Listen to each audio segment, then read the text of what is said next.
Okay guys, magandang umaga po sa ating lahat. Mayroon po tayong nakilala dito na may triplets, may anak na triplets. Puntahan po natin, samahan po natin at alamin po natin yung kanila pong kalagayan. Tara po. So dito po tayo, puntahan natin yung triplets dito daw banda.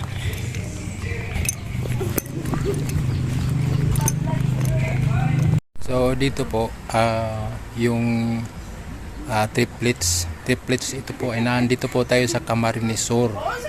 So napunta lang natin dito yung lugar dahil sa trabaho. So may trabaho po tayo. So nandito po tayo sa parte ng Nabwa, Camarines Sur, isang barangay, liblib na lugar. So may napag-alaman po natin na mayroon pong triplets dito at alamin po natin kung ano yung tunay na kalagayan nila. Tara. Tao po. Hello, magandang umaga. Hoy, medyo madilim. Brown out. Paano tayo makakailaw? Dalawa yung karga. So, ito po yung ito ba yung panganay? Yung panganay. Ilang taon po siya? Ilang taon? 3. Yan, 3 years. So, tanungin po natin. O sino, tingnan mo si nanay, imbis na graduate na, hindi pa pala. So ito po yung triplets, Ilan po ang babae? Wala. Puro lalaki. Puro lalaki pala. So ito po yung panganay sa gitna. Tapos ito puro lalaki. Ito po yung lula, biyanan ni ate. Ano pong pangalan nyo, ate? Lisel po. Lisel Erosito. Erosito. So, yung Erosito ay apelido po ninyo? Erosido. Erosido. Erosido. Apelido po ninyo yun? Hindi sa kanya. Bakit hindi Nagalis. hindi pa na Hindi pa po hindi pa po kayo kasal? Hindi pa po. Malay mo, may tutulong siya magpakasal sa inyo. So, gusto lang namin na tanungin, ilang taon na po itong triplets? Isang taon mahigit. Isang taon mahigit. Saan po sila pinanganak? Sa Dumaguete. Dito na. Dito na. Sa Dumaguete. Doon sa anong lugar 'yon? Negros. Negros. So, Bisaya di ay. Bisaya. Kakabalo man ko magbisaya. Bisaya na lang ta. Pero haluin lang natin kay may nanood. Para hindi ko maintindihan. Baka mabinta si ate pag yung hindi maintindihan ni ate Bicolano. Sadit-sadit lang. Okay, so doon po sila pinanganak sa Negros. Apa. Bakit doon kayo? Doon kayo nagtrabaho? Hindi, umuwi po kasi ako ng buntis. Anong buntis? At ikaw mismo taga Dumaguete? Hindi, Himalalod po naman. Himalalon? Himalalod. Himalalod? Apa. Taga doon ka talaga. Tapos si Mister taga dito. Nung nanganak ka doon, ay kinuha kayo o ano? Nung March. Sino ang nagpunta sa iyo doon? Sila nanay. Wow.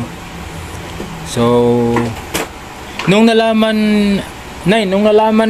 na triplets, ano ang pakiramdam mo? Si nanay nagtitimpla. Nung nalaman mo na triplets ang apo mo, anong pakiramdam? Natuwa naman. Hindi maintindihan kasi niisip ko panggatas. Buti kong 3 ang didi. Kulang pa rin ng isa. Ayan, so yun po. So ano pong trabaho ni Mister? Factory sa Laguna. Tapos ilang beses siya uwi dito sa isang buwan? Minsan lang. Minsan lang sa isang taon. Malayo eh. Kasi yung ipamasahe, ipapadala na lang sa iyo, So yun po mga kalingap. So ngayon po, alam naman po natin na medyo may kahirapan yung yung pagtatlo, triplets Kaninong bahay po ito sa inyo?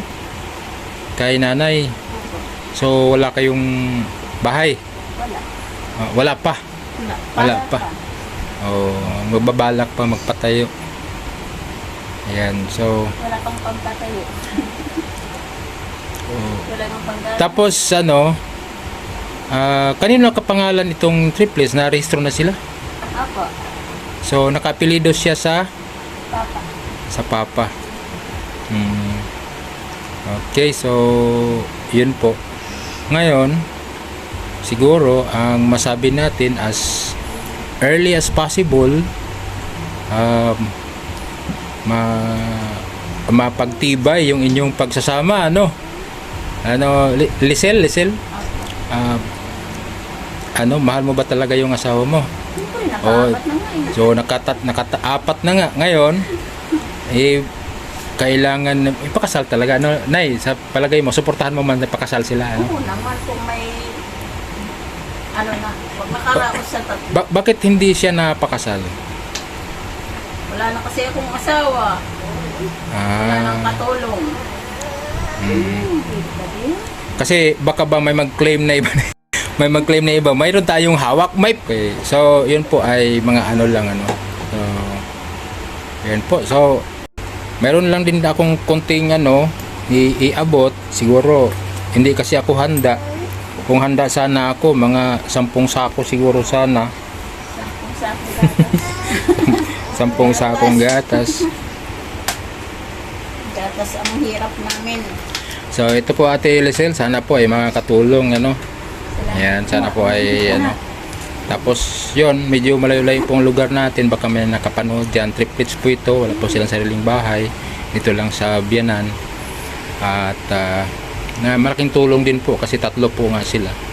So ito po ang panganay nila. Panganay nila ay lalaki, babae? Lalaki rin. Ay lalaki. So puro lalaki. Grabe. Lalaki. Puro lalaki. Babangon sa Puro lalaki. babangon sa apelyido ni tatay. So yun po, maraming pong salamat at hanggang dito na lang po. Salamat sa inyo pong panonood. At kahit paano, hindi natin alam kung kailan tayo makabalik dito. Kahit paano ay kapagbigay po tayo ng konting tulong. God bless po.